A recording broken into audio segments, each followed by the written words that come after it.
Hi, this is Steve Hargadon, and welcome to the Future of Education. It is the 17th of April, 2013, and Elliot Washer and Charlie Majowski are here. Welcome to both of you. Nice to be here. Good to be here, yes. We made it. Thanks so much. Yes, you've made it. Charlie is coming in through telephone, and so there might be a slight delay when we hear him speak, but let me know, audience, if everything works out okay. The Future of Education is a Web 2.0 Labs project, thanks to Blackboard Collaborate for support. We have a great year of virtual conferences going on. These are all free. They have terrific supporters. The School Leadership Summit was in March, and that was supported by TCAL. There are recordings, keynotes, everything up live. It's available for free at schoolleadershipsummit.com. Coming up at ISTE, we have our Fringe event, the parallel event that takes place at ISTE called ISTE Unplugged, that starts with the all-day unconference called Hack Education. So if you're going to ISTE, please do join us. It is free. Then this summer we have our STEMX conference, worldwide conference on STEM education, the Future of Libraries conference this fall, and the Global Education Conference in November. These are terrific events. We have about 100,000 attendees. They're all free, and please feel free to join us for any of them. Go to web20labs.com for more information. Coming up on the interview series tomorrow at an earlier time, Pasi Sahlberg and Vivian Stewart are going to talk to us about global lessons in education. Pasi's book was called Finished Lessons and is fairly well known, and he coined the GERM phrase, the Global Education Reform Movement phrase that's been such a part of our discussions here. That is a joint project with the Asia Society, that webinar tomorrow. Then next week, Jim Popham's going to talk about mismeasurement and the truth about testing. Andreas Schleicher from the OECD on what we can learn about learning from data. John Hunter on his World Peace Program. Peter Gray on Free to Learn. Lots more coming up there that should be fun. Matt Hearn had the wrong time yesterday and did not show up for his session on deschooling, so we're rescheduling that, and it should be up shortly. If you've missed any of the sessions, they are all recorded. They're in full Blackboard Collaborate form and an MP3. Madeline Levine talked to us about childhood. John Hattie on his meta study on education. He's at the University of Melbourne, so interesting. Michael Fullen, Yong Zhao from the School Leadership Summit, Adam Vesey. Before that, hopefully something up there that's interesting, worth your time to listen to. This is a chance for those in the live studio audience to tell us where they're participating from. Look for the star to the left of the map. Click on it twice and then click on the map, and you're going to be very surprised to hear that I'm in Agra, India. I've had a great 10 days looking at schools in India that started with a school for children of leprosy colony and is including Karen Birsetti's school later this week, and just been a fascinating look at schooling, and especially in a country that has such a colonial heritage. We don't have time today to probably talk about all of this, Elliot and Charlie, but so many of the things in your book were so important to me this week as I was reading it. Please feel free to put in the chat the time and the temperature where you are. So far I look like the only non-North American guest, but I know that's not true. And as we move forward, again, in the chat you can indicate where you're participating from.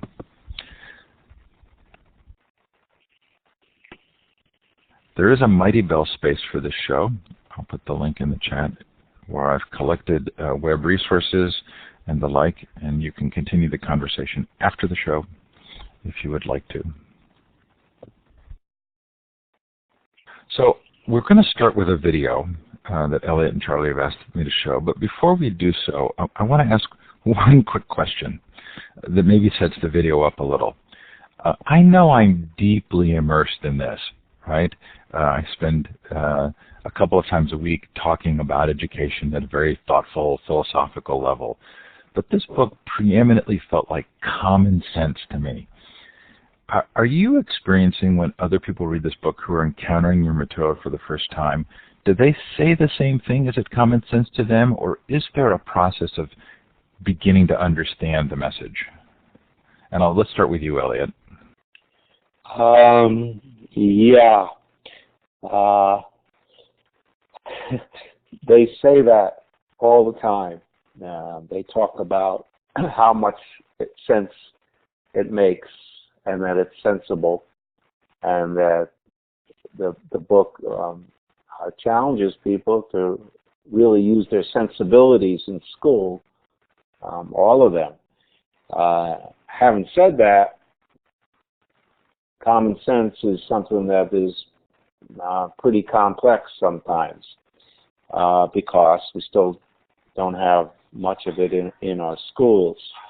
So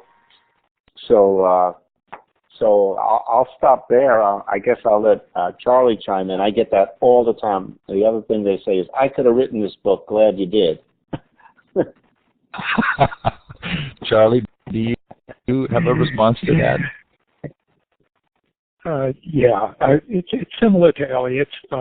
Many friends and colleagues who knew I was writing the book with Elliot and participated with me in thinking through much of this often said to me, but this is plain common sense. Why aren't we doing it? And we've really come to the conclusion that it's not so much the people in the schools that don't recognize what needs to be done. It's just the organizational setting in which they're working doesn't really conform to what common sense is many times. That the organization doesn't know as well as its people do. So there is that frustration. Okay, we're going to go to the video now. We'll come back to that question of institutions, Charlie, in a minute.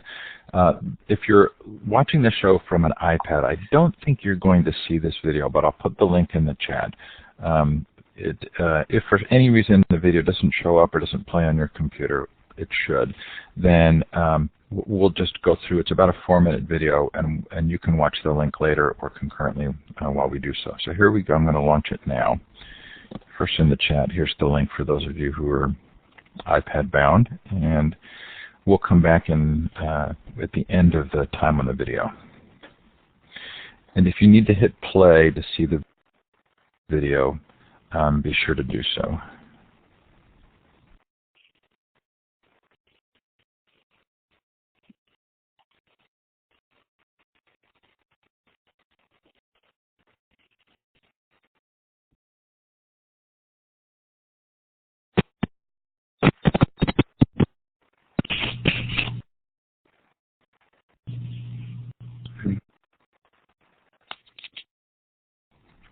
So is anybody seeing the video?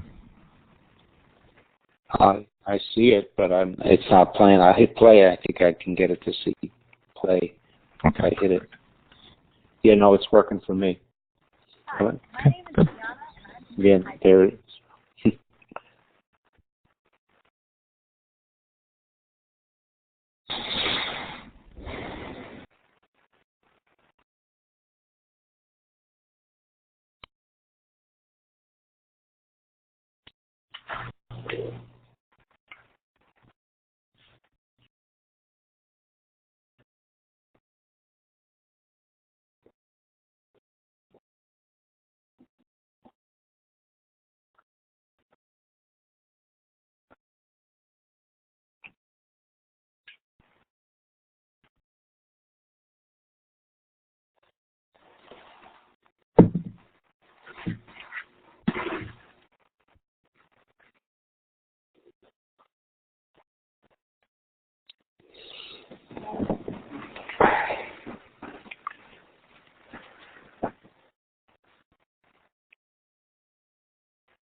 So I hope I didn't cut anybody off in the middle there, but my low internet connection here in India means I couldn't actually see it. But I think the leader should have about played through.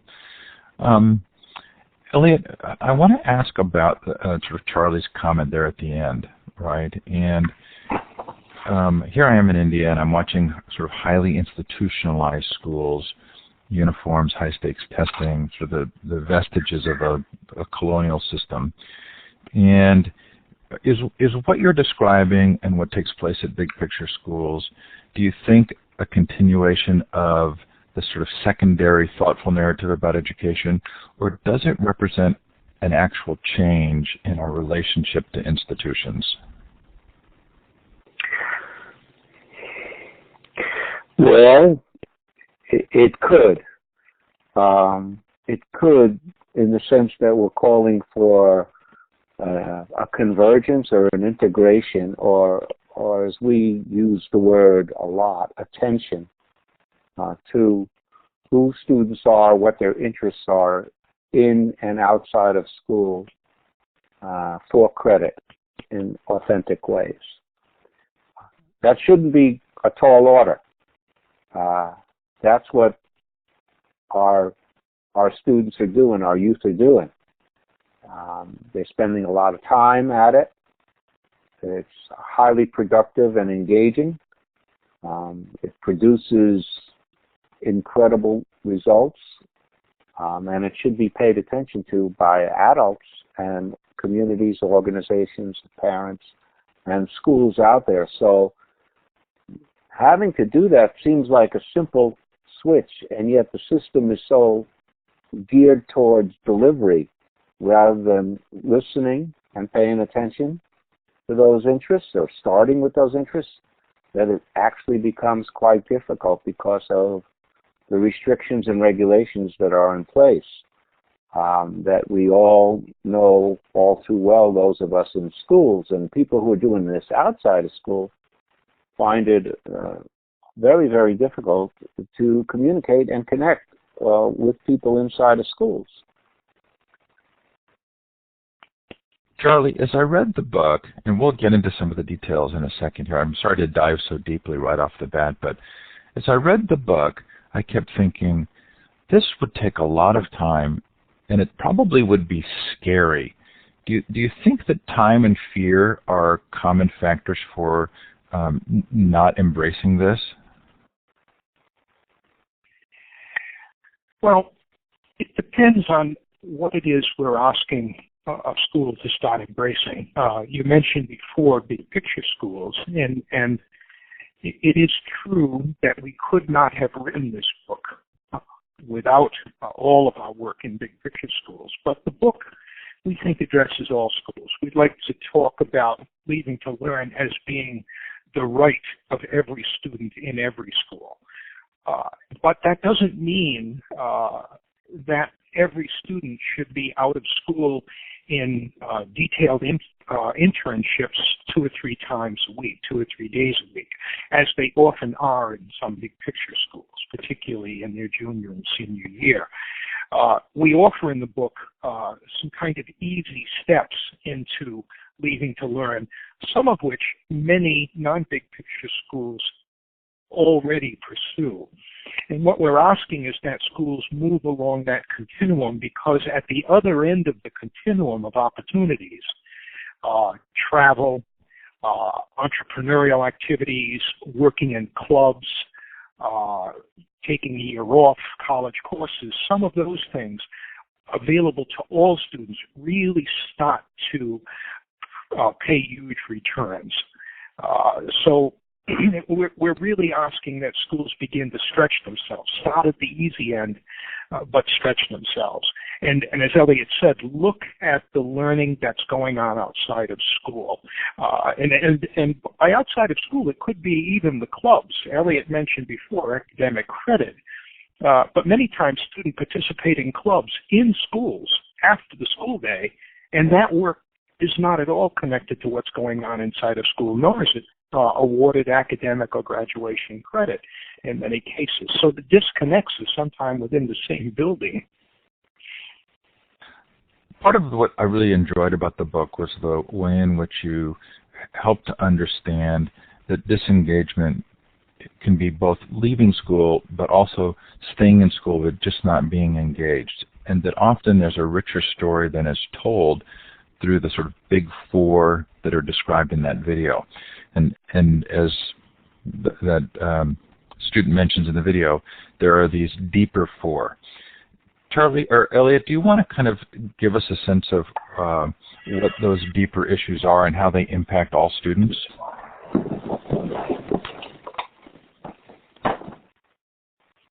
Charlie, do you want to start?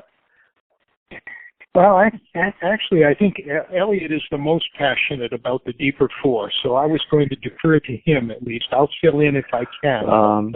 Sure. So not fitting in, and not mattering, and restrictions, and not recognizing interests and talents. Those are the deeper four.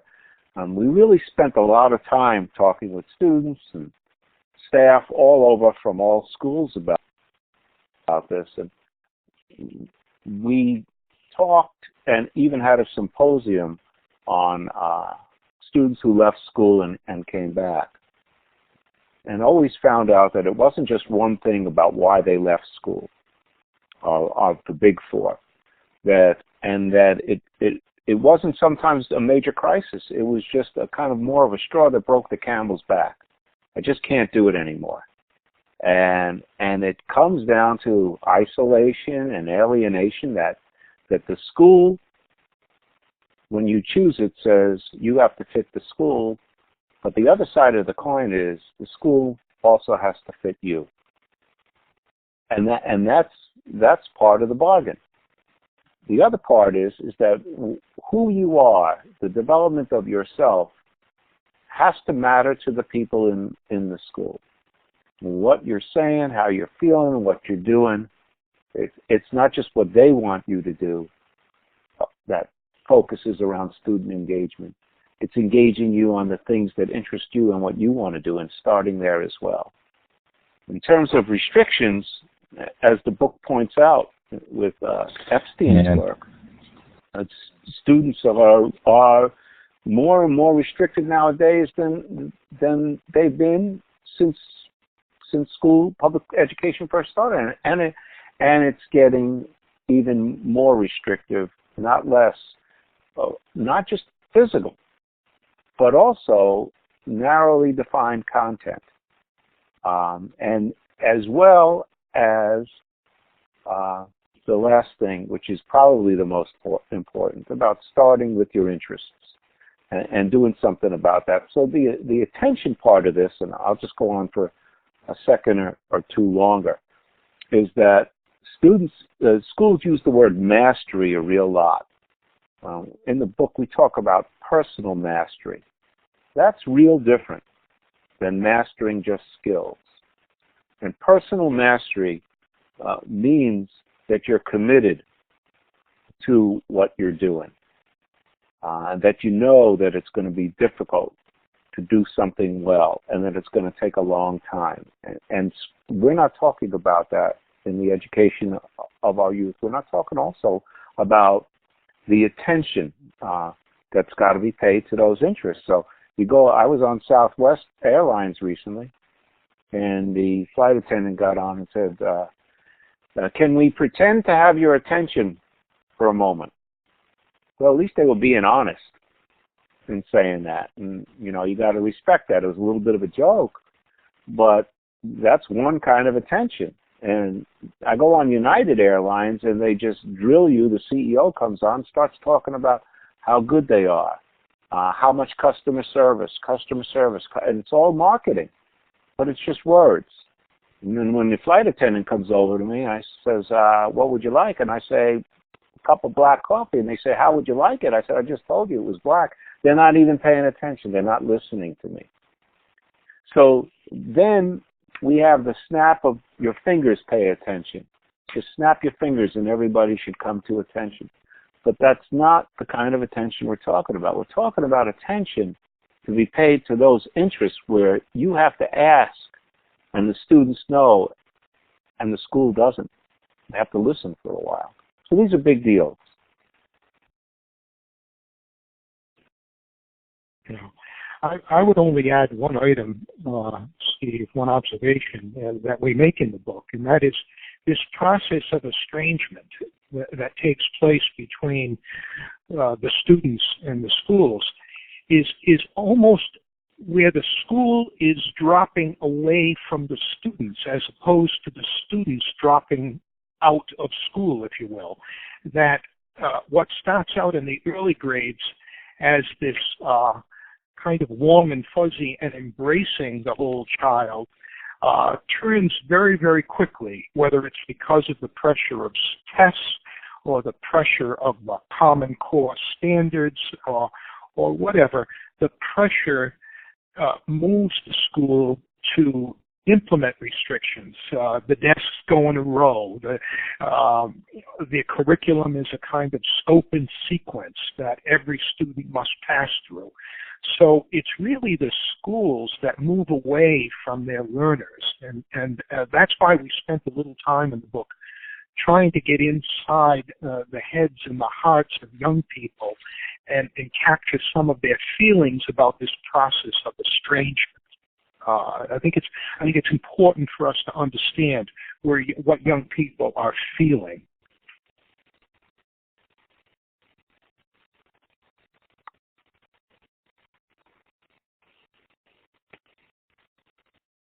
So I don't know if I'm significantly delayed here. It looks like I might be, so I apologize for that, but my internet connection might be weak. Elliot, it feels like you could write the same book for teachers. Don't they live in sort of a parallel world? Often their needs and aspirations and interests aren't as recognized. We did write it for teachers as well. You're right. This is the book can be taken as a general call. To pay attention to who is in front of you, no matter what environment you're really in. And teachers do feel that estrangement, as Charlie's pointing out, and they do feel restricted in the ways that they might teach, and students are learning that they're trying to get to. They feel restricted in their movements as well. We have schools that are very hands-off environments. And you mentioned Pasi Sahlberg in Finland, which we point out just a little bit, and we could spend a lot of time talking about that piece, not just about how the teacher professional development part of it, but the part that allows students to manipulate and make things out of textiles and wood and metals and art, and spend time doing that and getting good at those things. It's all hands off. Don't touch. We know the answer.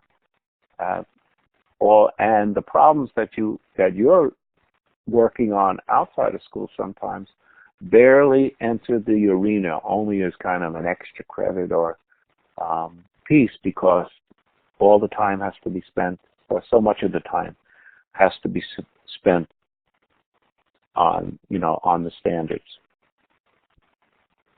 Charlie, there's this story in the book, the description of a painting of Icarus by Bruegel.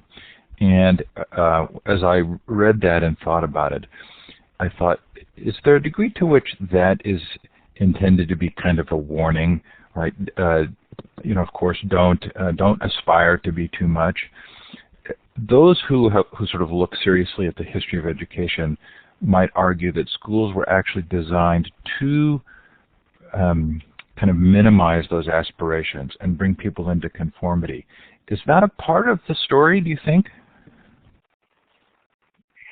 Yeah, we were using it a bit differently, Steve, in the sense that, and of course, as any work of art would have multiple interpretations. We were looking at the painting and Auden's poem, which parallels it, as saying something about, again, the adults not paying attention to young people who aspire to so much. And many times they will crash and burn. But crashing and burning is in fact elemental to learning. And as it is one of those student expectations, will I have time to play? Will I have time to try things out? Will I have permission to make mistakes? Will there be someone to help me when I do that? So I think the Bruegel painting in that sense is saying, yes, young people are going to reach beyond their grasp, if you will, but that's all right. And students want that permission to play, to try things out, to fail without being punished or even graded. And reading so much of the literature on creativity and innovation recently, I'm struck with how many absolutely phenomenal creative people in history. I'm thinking of Dyson and the vacuum cleaner, and he said this is version, the one that worked was in the 5200s. He had tried 5,100 previous versions of his vacuum cleaner. Well, is that 5,100 pairs of wings strapped on too close to the sun? Perhaps. That's the way I look at that painting, at least one way of looking at it anyway. I knew I was going beyond your interpretation of the book. I apologize. I didn't mean to misrepresent that. But yes, oh, no. So interesting. Okay, so I'm wondering if 5 years ago or 10 years ago, your ability to talk about students' expectations of schools would be received in the same way it is now. Meaning, it feels like we're more open to this sense that students should have expectations, that it's a service that should be serving their needs. Elliot, has there been a change in our willingness to think about what students should expect of schools?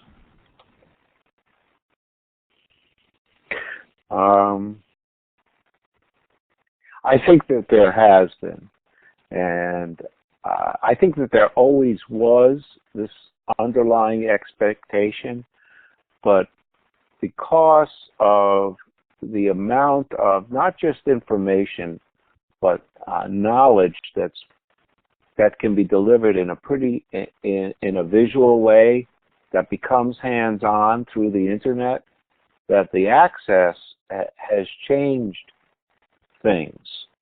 So you went to school, and school was kind of cordoned off as academic, vocational, commercial,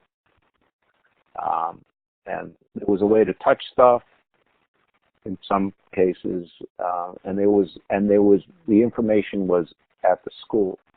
It was also outside of the school. I mean, many students left and were brilliant at what they did. Now, everybody has access to so much information, it's unbelievable. So that creates a sense in students and a frustration probably in teachers about everybody, including the system, saying there's so much information access out there, and yet this is what you have to know. It's almost said in the same breath.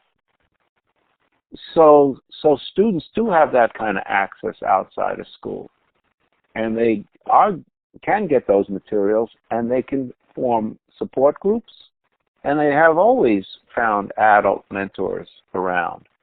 It's just that it's easier because of the internet. So that raises the expectations of students around what school could be. The same thing actually happened during after World War II with the GI Bill. When the GIs came back, they raised the expectations as students for what colleges should be. They actually changed the colleges. Started the community colleges, schools of design, schools of architecture, schools of performance, all started after World War II, and with the choice and the push of these new students who had different kinds of expectations of their school. So it's happened before, just in a different scenario. I love that parallel. There's an activity I do at workshops where I ask people to think of their deepest learning experience and then to talk about what it was and the conditions that led to it. And it almost always comes back, a significant percentage of those experiences come back to relationships.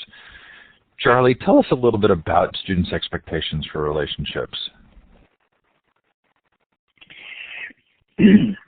Well, let me come at it from a few different points of view, and we've done as the book has come out and we've had more conversations, we're beginning to see multiple dimensions of each of these 10 student expectations, and I'll illustrate that with a few comments about relationships.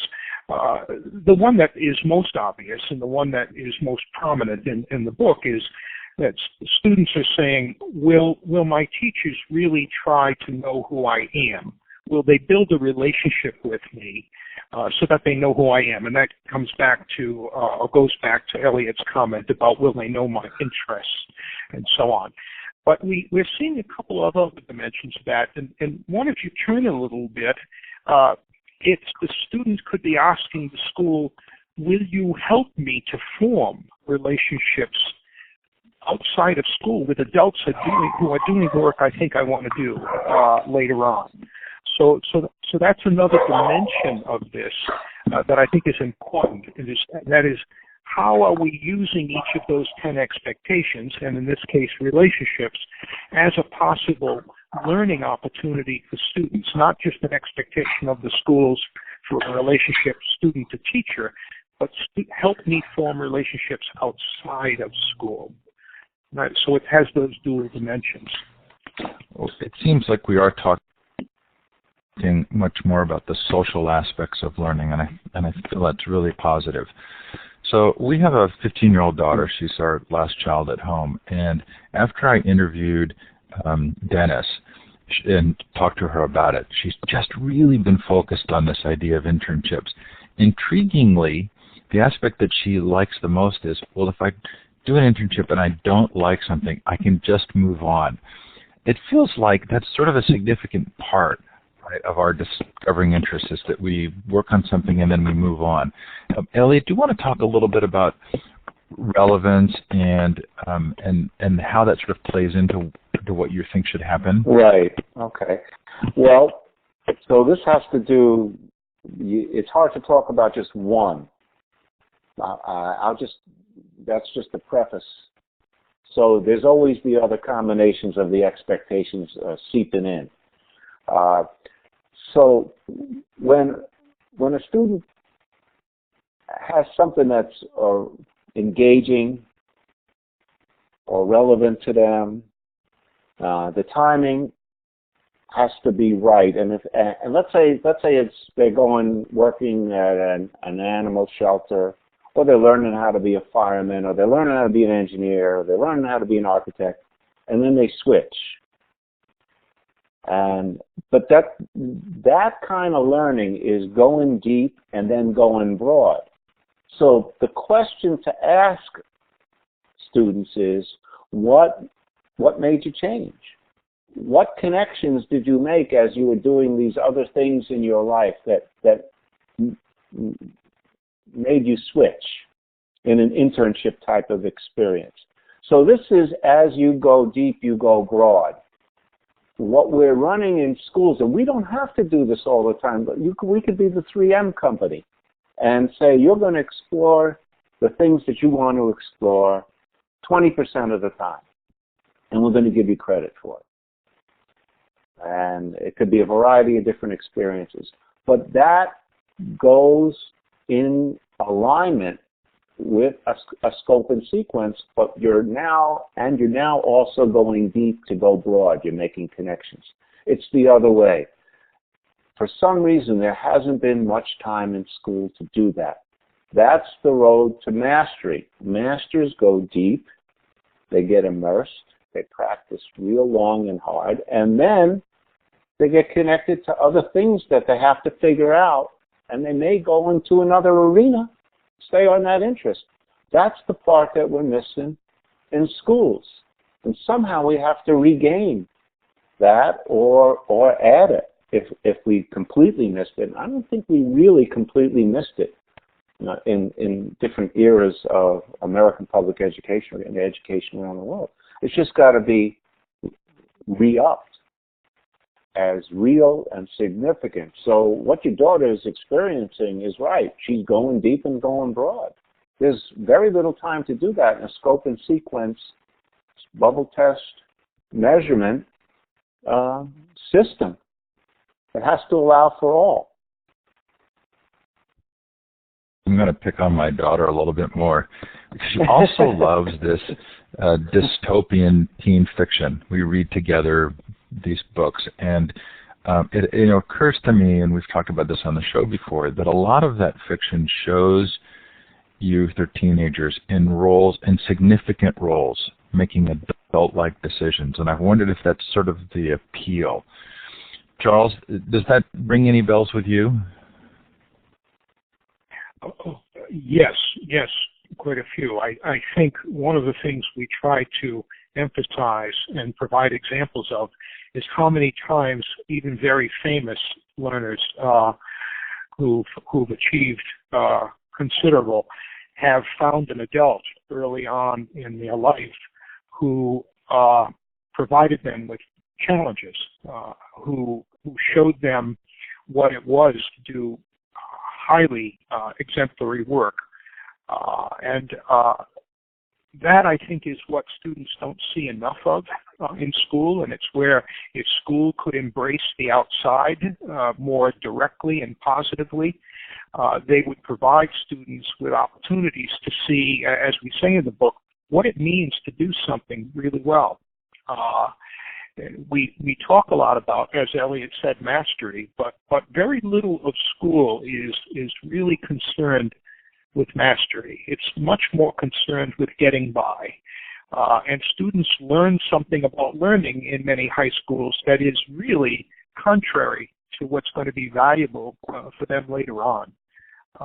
So by getting them out, again, going back to the internships, it allows them to try out various things, to bump up against adults who can tell them things that many times their teachers will not tell them about the work and about their role in that work outside of school. And this is not restricted to what we might consider to be vocational education. We're talking about all students here. We're talking about young people who would want to be doctors and lawyers and architects, as well as we're talking about people who see themselves with a future in the trades. I want to make sure that we have time to talk about the leaving part. So I'm going to kind of move on from the 10 expectations. But I love the book as a whole, but this section to me felt like it was such a valuable way to be thinking, both as parents, as teachers, as homeschool communities, and any kind of a learning community, to be thinking about what students would want and expect and need in their learning. Before we move on, did either of you want to make kind of a final comment on those expectations?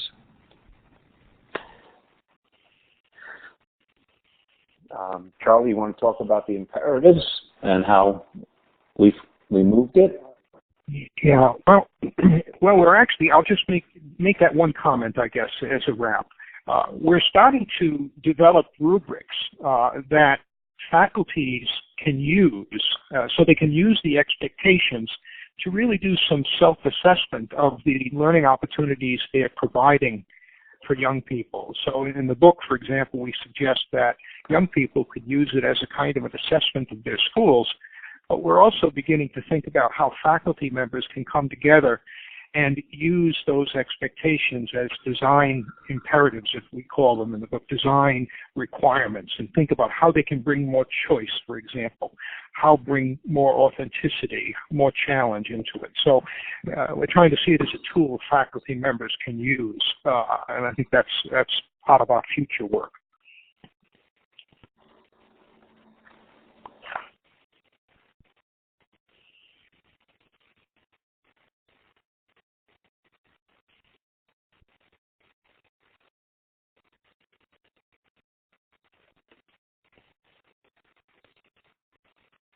Hello? Again, I'm on a slow connection here, and I may be delayed. I apologize for that. But I love that piece. You actually say in the book that you were hoping that social entrepreneurs would use these as design requirements, and that really struck a chord with me.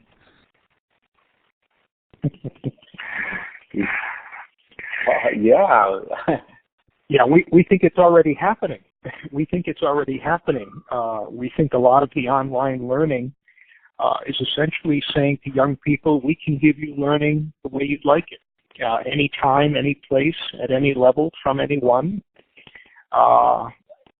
almost any content you want.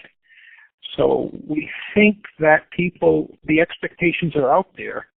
We tried to make them explicit, and we really believe schools can embrace them. We're very much school people, and we've invested quite a bit of our time in trying to help the public school system embrace alternatives, and we think this is one way to do that.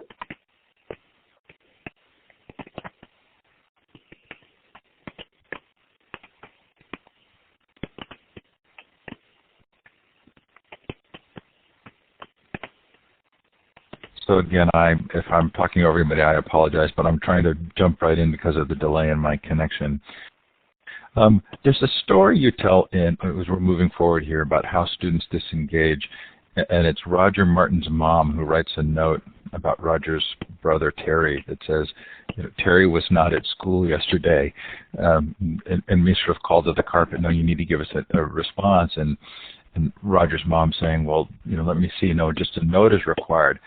I think what I loved about that particular story was that it also kind of represents an attitude, sort of a willingness to say, this is an important for my child, or this is important for me as a learner. So I'm not going to be argumentative, but I'm just going to say, I'm going to use the system for my benefit. Do either of you want to talk about the disengagement piece and how students disengage and maybe the pattern there? I want to make a comment about what you just said too. What we're talking about in terms of in relation to disengagement is, and what you just mentioned is agency. That student that created and developed had an action that was thoughtful and decisive about whether or not they were learning in school. And the mom actually acted as a fiduciary, meaning she was saying, what's best for my child here? What's best in this situation? That's what a fiduciary does with an agent. Puts their agent ahead of themselves. So she may have had conflicts with, of course, her child leaving school. But she knew that that was what was best for him, and because he was, in fact, learning. And that she was going to stay with him and make sure about that. And so that's a very powerful piece that you just brought up. In terms of disengagement, it was Ralph Kaplan who started off our quote, who's a friend of ours who was a critic for the New Yorker around design for decades, was mentored by Ray and Charles Eames, and he said, when we met him one day around the book, he said, look, Elliot, just because you leave school doesn't mean that your education is necessarily interrupted. So there's all kinds of things that happen when students disengage in school. And they can disengage in school and be compliant, be there. And like in the case of Harry, I think it was Harry Lewis spoke about Mark Zuckerberg and Bill Gates. They were there and they were not there. They could take it all in and be somewhere else. And then eventually they went somewhere else. What if the school could have provided what they needed and did both, which we think is possible? So disengagement takes many forms. When there's disengagement because of family issues and some of the other big four pieces, those are times when there has to be interventions. What we're talking about is creating a system that's not treatment but prevention. And that's a whole different way of looking at education and healthcare. So if you take care of your body, there's less intervention. You watch what you're eating, if you exercise, if you get good sleep, kind of simple, once again, common sense things to do. It doesn't mean that you're not going to get ill, or something's not going to happen to you, but you're preventing. You have very good habits, and you're following through on them. So that's going to prevent disengagement. We don't have a system like that right now. Our system is an intervention system, and the interventions are sometimes, unfortunately, minimal because there's not the funding there to have the appropriate interventions, but we allowed the person to get sick, if you will. And that could be emotionally, physically, or, just socially disengaged. And so there are pieces and ways to do the system differently is really what I'm getting at. And that is in a prevention mode. I love the way you kind of flip the competence argument, which is what I hear you saying is that it's not that we shouldn't be looking for competence in students, but that we're so narrowly focused on low levels of competence when we should be thinking about higher levels of competence, mastery, craftsmanship, and artistry. That feels like it's a compelling way to introduce people to the topic. Do you find people respond, Charlie, to that way of describing the current situation, and especially Common Core, maybe? Yeah, I'm really not sure. As I talk to educators, there's a bit of frustration, and I think what we're asking them to do when we say move beyond competence or bring learners to the edge of their competence, if you will, as we use that phrase. And it could be because although the Common Core and some of the new tests, which are more demanding, still don't really capture that notion of moving beyond competence. We passed the test. Let us move on. The old joke of taking the quiz on Friday and then moving on Monday and forgetting all about that. Or I recall Ted Sizer's comment about asking that we give the final exam 1 year after the course is over so that we could really assess what young people learned. All of those, in a sense, bring to mind that in school, students do not see a lot of learning and work that exhibits mastery, true mastery, and forget about artistry at the ultimate end. And that's why I think schools, if they embraced learning outside of schools, students would have more opportunities to see true artistry, true mastery from people in all lines of work,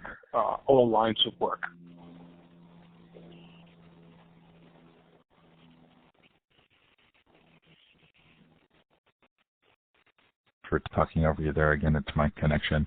So we have another daughter who took a gap year after high school, decided to spend a year and went and worked for a humanitarian program in Nepal.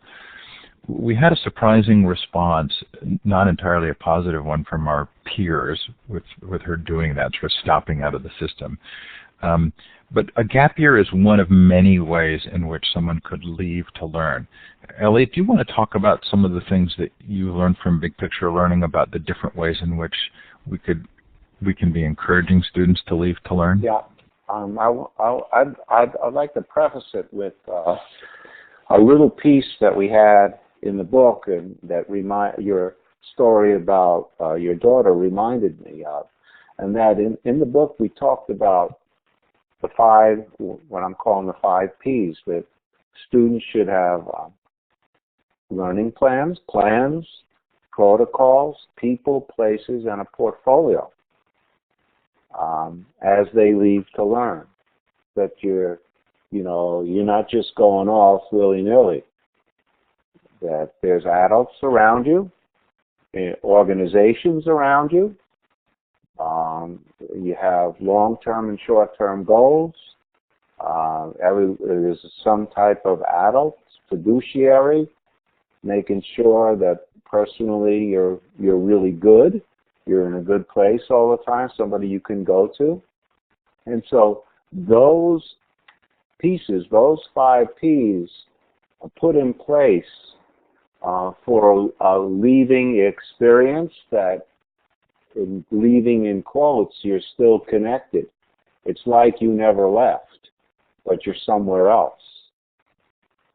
That you're getting credit for what you're doing, and that it counts is a big deal for us as a part of the book and a part of the change of the system. Yep, people go off at gap years, but it's like that doesn't really count. And we want to try to say, wait a second, with the right pieces in place and the right people in place, the right protocols, that those experiences really can count at the level of the institution and should. If you want them to, of course, and we really feel that people do want them to, and they're incredibly valuable. So I'll stop there with that one. I think I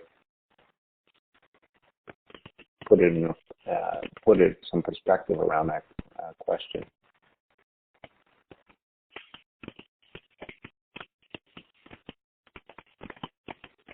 Again, I'm delayed, so I hope I'm not talking over anybody. That's a kind of a dramatic example, right? That's a real departure, but you're not necessarily meaning that you have to really leave. You have descriptions of residents and experts in residence. You have road trips. You have after-school programs, community service. The leaving doesn't have to actually be the sort of dramatic leaving, right? Right. It's like I said a minute or so ago. It's in quotes.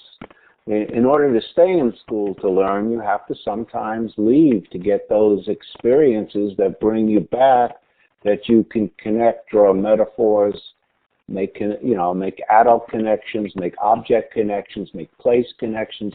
These are big deals around your growth and your self-concept and your academics. Mm-hmm.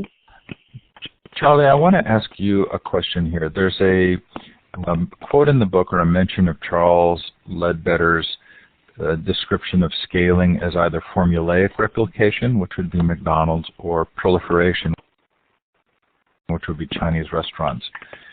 Is there a third model? Is there a model that more mirrors the experiences you've been describing for students, that provides the same kind of support and agency for learning organizations? Yeah, that's an interesting way to come at it. Yeah, in a way, we were hoping that this book kind of it's a making the case book. It's kind of trying to get people to see a point of view about schools that looks different. So in some respects, we were hoping, and are still hoping, that the expectations in a way go viral. We had this image of students taking these expectations and kind of nailing them to the schoolhouse door, or at least nailing them to the school's website and saying, we need these things. We need these things if you want us to stick around and be really engaged deeply in great learning. And so it's a different kind. It's a kind of organic spread that comes from young people demanding more. As you mentioned earlier, are we more ready for this now? Are schools more ready to say we should be looking at our customer, the student, and seeing what needs that customer has for the tremendous resources we have? So yeah, it's definitely not a scaling through a cookie cutter approach. It has a little of the Chinese restaurant, if you will, in it. But we were also looking at a movement, if you would, that might be generated by students having much stronger voice and maybe a more articulate voice about what they wanted from their schools. So that's a fascinating description. Ideas spread, it seems to me, not because they're necessarily inherently valuable or moral or good, but oftentimes just because they're good at spreading, because the ideas are spreadable, which means that sometimes ideas spread because they maybe aren't as deep or as thoughtful. Aside from students sort of giving voice here, are there other ways that caring adults you think can make a difference? And again, either of you can chime in here. Maybe this is our final question. Well, kind of the millions of years of evolution tells us that they do make a difference. But this is how we learn. If you want to learn something, you're either going to go back to school for it and get text-based and meet a person, or you're going to go outside of school, meet a person, get hands-on experience. You're going to go to the library and read about it, and then you're going to go back and forth, and then you're going to do some trial and error. So we really know how to do these things without almost anybody telling us. It's the certification that we need, that the institution really gives us. So we do have those people in our lives. What we're trying to do is bring that outside piece of working with your hands and making mistakes and learning by doing and meeting people on the outside and the texts that you're reading on the outside and the organizations that you belong to on the outside to count back into the school, so it's not just based on sitting in a seat or delivering a certain content. When the field is much wider and the ways to learn it are so much broader at the same time and deeper at the same time. I really love that. Charlie, any final thoughts? No, I think I'd like to end it with Elliot's last comments. I'm so sorry that my connection's been so slow. It was nice and strong before we started, and then it weakened, and I hope it wasn't too distracting. Again, the book is Leaving to Learn by Elliot Washer and Charlie Majowski. I hope I said that right. Thank you both. What a terrific book. What a great experience for me to have read it. Highly recommend it. Thank you both for being here. It was great to be here. Thank you. Thank you. Yeah. Thank you. Everybody Bye now. liked the webinar. It was great for us. Thanks, everybody. Thanks, Elliot and Charlie. The way this works, you have to leave the room for the recording to process. I'll try and get it up later today. I'm actually in early morning India time, but we'll get it up soon. Take care, everybody. Bye now. Bye-bye.